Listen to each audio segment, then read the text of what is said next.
በስመ አብ ወወልድ ወመንፈስ ቅዱስ አሐዱ አምላክ አሜን። እግዚአብሔር የሚወዳችሁና የሚያከብራችሁ የልዑል እግዚአብሔር ቤተሰቦች በኃያሉ እግዚአብሔር ስም በእናታችን በቅድስት ድንግል ማርያም ስም እንደምን ዋላችሁ? እንደምን ሰነበታችሁ? እንደምን ከረማችሁ? አምላካችን እግዚአብሔር በቸርነቱና በይቅርታው ጠብቆ እስከዚህ ያደረሰን አምላክ ክብርና ምስጋና ለእርሱ ይሁን።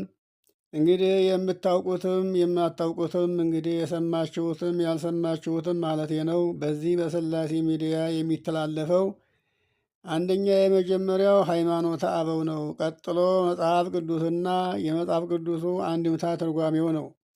ይህም ደግሞ እግዚአብሔር አስቀድሞ ለሰው ልጆች ያዘጋጀው የሰው ልጆች በሕይወታቸውም በነፍሳቸውም በረከትን የዘላለም ሕይወትን የሚያገኙበት ስለሆነ ይህንን እንድትመለከቱትና እንዲታስቡበት ለማለት ነው። አንደኛ በዚህ በዩቱብ በሥላሴ ሚዲያ ማለት ነው። ሁለተኛም ደግሞ በላይቭ ላይም እንደዚሁ ይተላለፋል። ይኸው ነው። እየገባችሁ እንድታደምጡና ራሳችሁን እንዲጠቅሙ ለማለት ፈልጌ ነው። እኔንም እንደው ሰብስክራይብ ብታደርጉ ይሄ ለእግዚአብሔር ዋጋ እንደ መስጠት ነው። ምክንያቱም ይህንን ለእናንተ የሚያዘጋጀው እግዚአብሔር ነው። እግዚአብሔርን ሰብስክራይብ ብታደርጉት ዋጋችሁ ይበዛል ለማለት ፈልጌ ነው። አሁን ወደ አንድምታ ትርጓሜውን የምንገባው ኦሪት ዘኍልቍ ምዕራፍ 5ን እንድናድምጥ በእግዚአብሔር ስም አሳስባችኋለሁ። ኦሪት ዘኍልቍ አንድምታ ትርጓሜ ምዕራፍ 5 ተራ ቁጥር 1 ወነበቦ እግዚአብሔር ለሙሴ ወይቤሎ፣ እግዚአብሔር ሙሴን እንዲህ ሲል ተናገረው። ተራ ቁጥር 2 አዘዞሙ ለደቂቀ እስራኤል ከመ ያውፅኡ እሙስተ ትዕይንት ኩሎ ዘለምጽ ወኩሎ ዘይትከአቦ ዘርኡ ወኩሎ ዘቦቱ ርኩስ ውስተ ነፍስቱ እምተባይት እስከ አንስ። አሁንም እግዚአብሔር ሙሴን እንዲህ አለው፣ ከወንዶቹ ጀምረህ እስከ ሴቶቹ ድረስ በሰውነታቸው ላይ ርኩሰት ያለባቸውን ከሰውነታቸውም የረከሰ ፈሳሽ የሚወጣቸውን ሰዎችና የለምጽ ምልክት ያለባቸውን ሰዎች ከእስራኤል ከሰፈራቸው ይወጡ ዘንድ የእስራኤልን ልጆች ንገራቸው፣ ከሰፈራቸው ይለዩአቸው አለው። ተራ ቁጥር 3 ወያውፅእዎሙ አፍአም ትዕይንት ወኢያርኩሱ ተአይኒሆሙ ዘውስቴቱ አሐድራነ። በእስራኤል መካከል ከከተማ ወደ ውጭ ያውጧቸው አለ።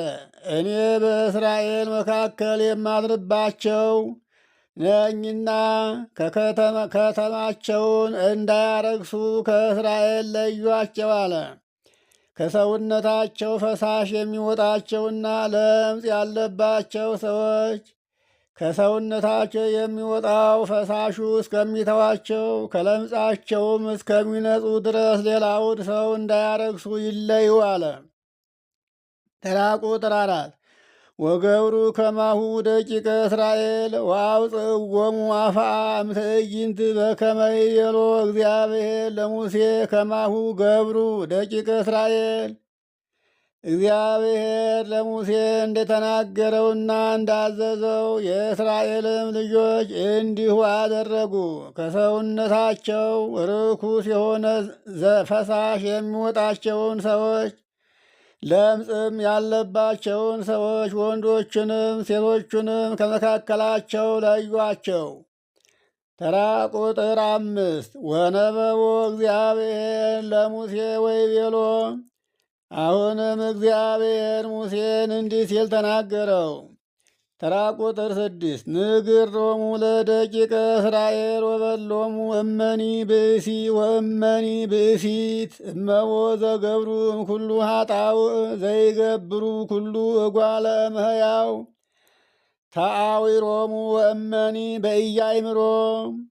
አሁንም ለእስራኤል ልጆች ንገራቸው አለ።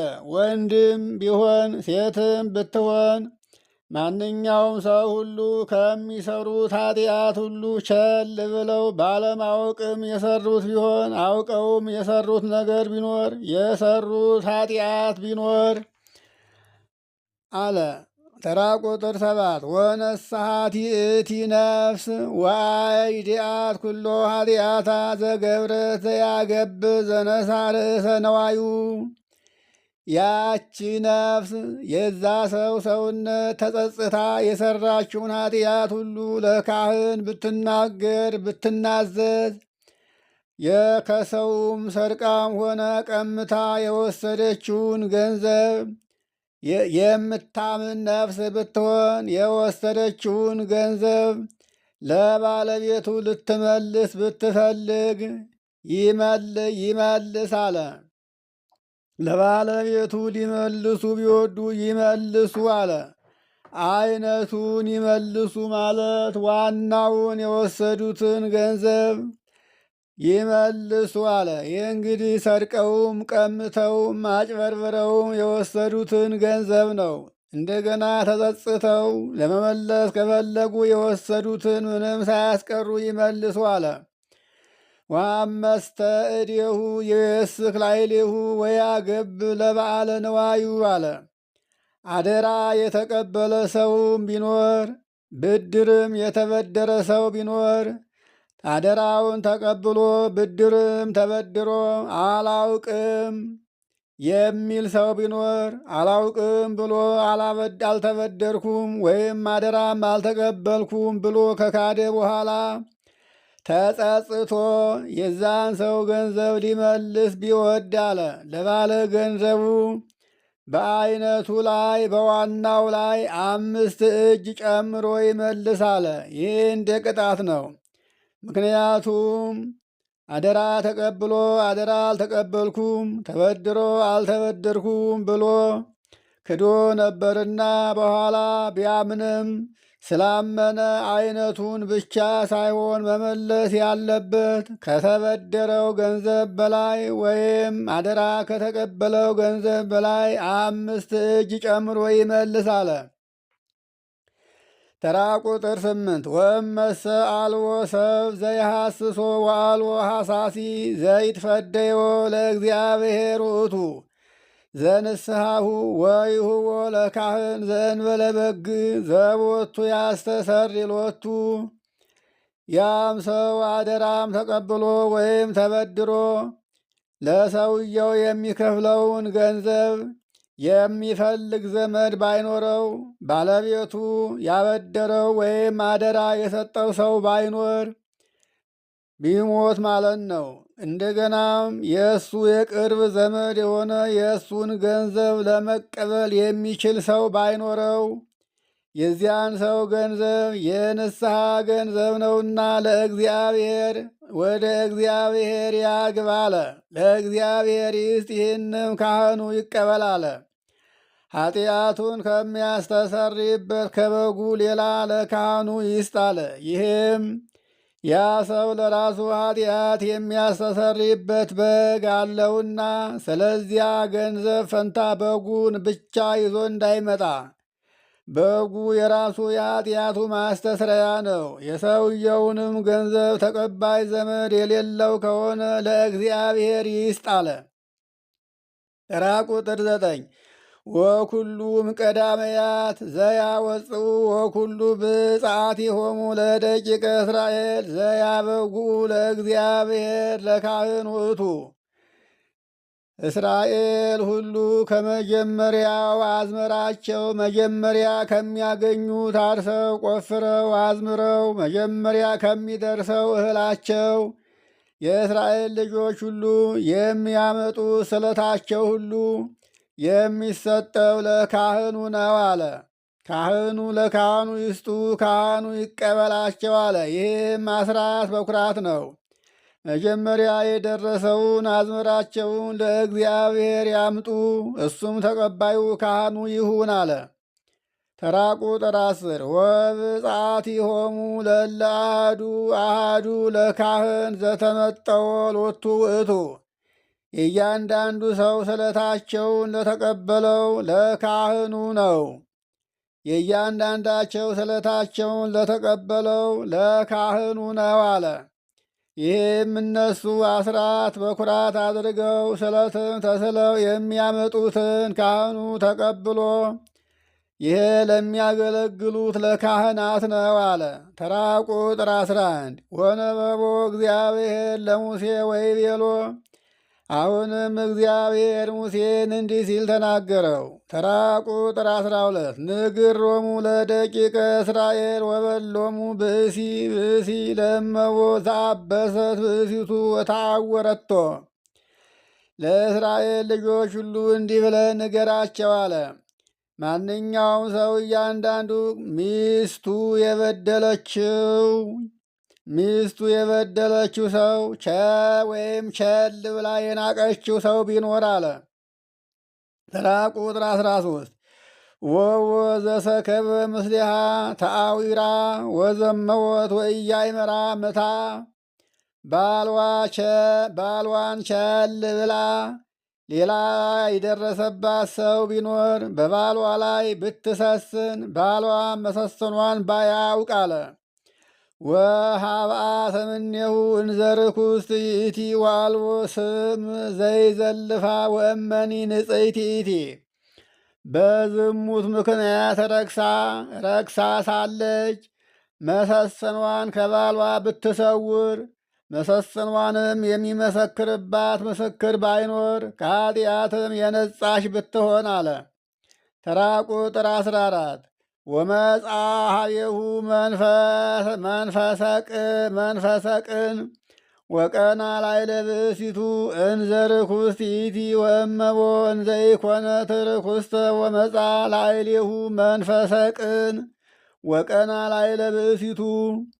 ግን ሚስቱ ሰስና ሳለች ሳትሰስንም ቢሆን በባሏ ላይ የቅናት መንፈስ ቢያድርበት አለ።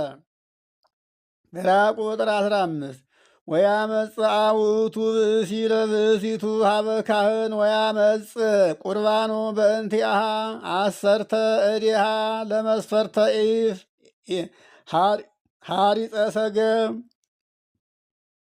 ባልዋ ሚስቱን ጠርጥሮ ወደ ሊቀ ካህናቱ አቅርቦ ስለ እሷ የአንድ ላዳን መስፈሪያ 10ኛ እጅ የገብስ ዱቄት ቁርባን አድርጎ ያቅርብ አለ። ተራቁብ ወይሰውጥ ላዕሌሁ ቅብአ ወይወዲ ዲቤሁ ስሂነ እስመ መስዋዕተ ቅንዓት ውእቱ ወመስዋዕተ ተስካር ዘያዜክር ኃጢአተ ውእቱ። ኃጢአትን የሚያሳስብ የመታሰቢያና ስለ ቅናት የሚሰዋ መስዋዕት ነውና ዘይትና በርበሬ አይጨምርበት አለ። ሚስቱ አልጫ ኃጢአት ሰርታለችና ስለዚህ አልጫ መስዋዕት እንጂ ዘይትና በርበሬ የማይገባበት ይሁን አለ።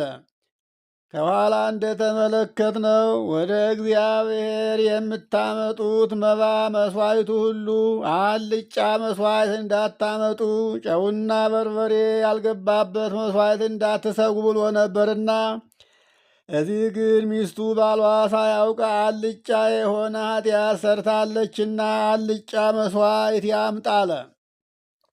ተራ ቁጥር 16 ወያቀርባ ኀበ ካህን ወያቀጉማ ቅድመ እግዚአብሔር። ሚስቱን አምጥቶ ወደ ካህኑ ያቅርባት፣ በእግዚአብሔርም ፊት ያቁማት አለ። ካህኑ ባለበት እግዚአብሔር አይለይምና። ይሄውም ካህኑ ያለበት ደብተራ ኦሪት ነችና ደብተራ ኦሪትን እግዚአብሔር አይለያትምና ዛሬ እግዚአብሔር በቤተ ክርስቲያን እንደማይለይ ማለት ነው። እግዚአብሔር በሁሉ ቦታ ያለ ሲሆን ቤተ ክርስቲያን ግን የእግዚአብሔር መኖሪያ ተብላ ስለምትታሰብ እግዚአብሔር አይለያትም ሌትም ቀንም ማለት ነው። ደብተራ ኦሪትም እንደዚህ ነበረችና ካህኑ ባለበት በእግዚአብሔር ፊት ያቁማት አለ። ተራ ቁጥር 17 ወይነስ ካህን ማየ ንጽዋ በግምኤ ልህጉት ወይነስ መሬተ ውስተ ደብተራ ዘመርጡል እምድሩ ወይ ወድዎ ውስተ ውእቱ ማይ። ካህኑም በሸክላ ማሰሮ ጥሩ ውሃ አምጥቶ ልዩ ከሆነችው ድንኳን ውስጥ ከምድሩ አፈር ዘግኖ በማሰሮው ካለው ውሃ ይጨምረው አለ። ተራ ቁጥር 18 ወያቀውባ ካህን ለይቲ ብእሲት ቅድመ እግዚአብሔር ወይ ከስት ርእሳ ለይቲ ብእሲት ወይም የጠዋ ውስተ እዴሃ ዝግተ መስዋዕተ ተስካር ወመስዋዕተ ቅናት። ካህኑም ያችን ሴት በእግዚአብሔር ፊት አቁሞ ቱንንብሽን አውርጂ ራስሽን ግለጪ በላት አለ። ያንንም የመታሰቢያና የቅናት መስዋዕት በእጇ ያስጨብጣት ያስይዛት አለ። ዕዳሽ በራስሽ ላይ ነው ሲል ነው። ወውስተ እዴሁ ሰለ ካህን ዝግቱ ማየ ዘለፋ ዘመርገም መርገም ያለበት ያ ማየ ዘለፋ ግን በካህኑ እጅ ሁኖ አለ። ተራ ቁጥር 19 ወያ ምህላ ካህን ለይቲ ብእሲት ወይ ብላ ለእማ አልቦ ዘሰከበ ምስሌኪ ወይ ተአወርኪ ምተኪ ወእያ ገመንኪ ርእሰኪ ንጽይተ ኩኒ እምዝንቱ ማየ ዘለፋ ዘመርገም። ካህኑም ያችን ሴት ያንን የመርገም ውሃ በእጁ ይዞ ሴቲቱን ያምላት አለ። ሌላ ወንድ አልደረሰብኝም፣ ሌላ ወንድ አላውቅም፣ ሌላ ወንድም እንደማላውቅ ከሌላ ወንድም እንዳልደረስኩ ደርሼ አልደረስኩም እንደሆነ ባልሽንም ከሌላ ወንድም አልደረስሽም እንደሆነ ደርሰሽም እንደሆነ ባልሽንም ቸል አላልሽው እንደሆነ ራስሽንም በዝሙት አላሳደፍሽም እንደሆነ መርገም ካለበት ከዚህ ከማየ ዘለፋ የነጻሽ ሁኚ ይበላት አለ። ተራ ቁጥር 20 ወመሰታ ወርኪ ምተኪ ዋገመንኪ ርእሰኪ ወቦ ዘሰከበ ምስሌኪ ባይድ ዘእንበለ ምትኪ።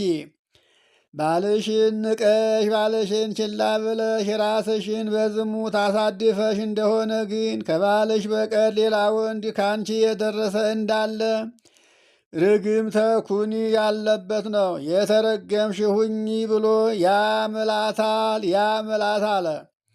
ተራ ቁጥር 20 ወያምህላ ካህን ለይቲ በዝንቱ መሐላ ዘመርገም ወይብላ ካህን ለይቲ ብእሲት ርግምተ ለይረሲኪ እግዚአብሔር ወይ ደምስስኪ እማይከለ ሕዝብኪ። ካህኑም ያችን ሴት ይህንን የረከሰ ሥራ ከባልሽ ውጭ አድርገሽው እንደሆነ እግዚአብሔር ርግምት ያድርግሽ ከወገኖችሽም ተለይሽ ጥፊ ብሎ ይርገማት አለ። ከመያው ድቆ እግዚአብሔር ለገቦኪ ወይሰርጻ ለከርስኪ ጎንሽን ያረግፈው ዘንድ ሆድሽንም ይሰነጥቃት ዘንድ ከመያው ድቆ እግዚአብሔር ለገቦኪ ወይሰጽራ ለከርስኪ ጎንሽን ያርግፈው አጥንትሽን ያርግፈው ማለት ነው። አጥንትሽን ያረግፈው ዘንድ ሆድሽንም ይሰነጥቃት ዘንድ ከወገኖችሽ መካከል ያጥፋሽ ብሎ መርገም ባለበት መሐላ ያምላት አለ። ተራ ቁጥር 22 ወይባዝንቱ ማይ ዘመርገም ውስተ ከርስኪ ወይሰጽራ ለማኅፀንኪ ወይገቦኪ።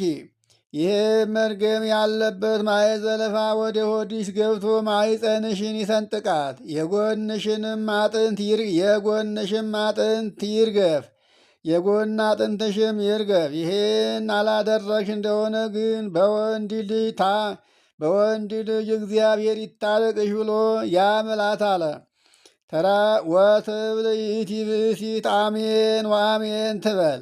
ያችም ሴት በረከቱ ይደረግልኝ መርገሙ ይደርብኝ በእውነት ይሁን ትበል አለ። ተራ ቁጥር 23 ወይ ጽፎ ካህን ለዝንቱ መርገም ውስተ መጽሐፍ ወይ አጽቦ በውቱ ማየ ዘለፋ ዘመርገም። ካህኑም ይህን መርገም በብራና ጽፎ መርገምን በሚያመጣ በዚያ ማየ ዘለፋ ይጠበው አለ። ተራ ቁጥር 24 ወይትሜጦ ካህን እሙስተ እዴሃ ዝግተ መስዋዕተ ቅን ወያነብሮ ለውቱ መስዋዕት ቅድመ እግዚአብሔር ወያቀርቦ ሀበ መስዋዕ። ካህኑም ያንን የቅንዓት መስዋዕት ከእጇ ተቀብሎ በቤተ እግዚአብሔር ፊት ለፊት ያኑረው ያስቀምጠው፣ ወደ መስዋዕቱም ያግባው አለ። ተራ ቁጥር 25 ወይ ዘግን ካህን እሙእቱ መስዋዕተ ዝክራ ወይ ወዴዎ ላዕለ ምሥዋዕ። ካህኑም ከኃጢአቷ መታሰቢያ መስዋዕት ጋር ከሴትዮይቱ ኃጢአት መታሰቢያ መስዋዕት ጋት ሙሉ ቆርሶ ከመሰዊያው ይጨምረው አለ። ተራ ቁጥር 26 ወእምድኅረ ዝንቱ ያስትያ ለይእቲ ብእሲቱ ውእተ ማየ። ከዚህ በኋላ ያንን የማየ ዘለፋ ለዚያች ሴት ያጠጣት አለ። ተራ ቁጥር 27 ወለእመ አገመነት ርእሳ ወተአወረቶ ለምታ ይበው ውእቱ ማየ ዘለፋ ዘመርገም ውስተ ከርሳ ወይሴእሮ ለከርሳ ወይ ወድ ገቦሃ። ያን ጊዜ ራሷን በዝሙት አሳድፋ ከሆነ ባልዋንም ቸል ብላ ንቃው ከሆነ መርገምን የሚያመጣ ያ ማየ ዘለፋ ከሆዷ ገብቶ ሆዷን ይሰነጥቀዋል፣ የጎኗ አጥንትም ይረግፋል አለ። ወትከውን ይእቲ ብእሲት መርገመ ውስተ ሕዝባ። ያቺ ሴት ከዚያን በኋላ ከወገኖቿ ዘንድ ተለይታ ስትረገም ትኖራለች አለ። ይቺ ለባሏ የማትታመን የረከሰች እየተባለች። ተራ ቁጥር 28 ወእመሰ ኢያገመነት ርእሳ ወንጽሕት ይእቲ ያነጻ ወዘርአ ይከውና። ራሷን ግን በዝሙት ያላሳደፈች ብትሆን ከኃጢአትም የነጻች ብትሆን ያ የጠጣችው ማየ ዘለፋ ያነጻታል፣ ወንድ ልጅም እንድትወልድ ያደርጋታል አለ። ተራ ቁጥር 29 ዝንቱ ሕገ ቅንዓት ለብእሲት እንተ አበሰት ላዕለ ምታ ወአገመነት ርእሳ። በባሏ ላይ ስለሰሰነች ራሷን በዝሙት ስላሳደፈች ሴት ስለ ቅናት የሚደረግ ሕግ ይሄ ነው አለ። ተራ ቁጥር 30 ወለብእሲኒ ዘመጻ ላዕሌሁ መንፈሰ ቅን ወቀና ላዕለ ብእሲቱ ያመጽአ ወያቀውማ ለብእሲቱ ቅድመ እግዚአብሔር። የቅናት መንፈስ የተነሳሳበት ወንድ በሚስቱ ላይ ቢቀና ሚስቱን አምጥቶ በቤተ እግዚአብሔር ፊት ለፊት ያቁማት አለ። ወይ ገብር ላቲ ካህን ኩሎ ዘንተ ሕገ። ካህኑም ይህንን ሕግ ሁሉ ያድርግላት አለ። ከኋላ የሰማነውን ማለት ነው። ተራ ቁጥር 31 ወንጹሕ ውእቱ ብእሲ ኃጢአት ወኢቲሰ ብእሲ ትነስእ ኃጢአታ። ካህኑ ይህን ካደረገላት በኋላ ባሏ የዘማ ባል ከመባል ንጹሕ ይሆናል አለ። ያችን የጠረጠራትን ሚስቱን አጋልጧልና የዘማ የአመንዝራ ባል ተብሎ ከመጠራት ራሱን ያነጻል አለ። እሷ ግን አድርጋው ብትገኝ ዘማ ስትባል ትኖራለች አለ። የኃጢአቷን ፍዳም ትቀበላለች አለ። ኦሪት ዘኍልቍ ምዕራፍ 5 እዚህ ላይ ተፈጸመ። ይቆየን። አነሳስቶ ላስጀምረን ለእግዚአብሔር ክብር ምስጋና ይድረሰው፣ አሜን።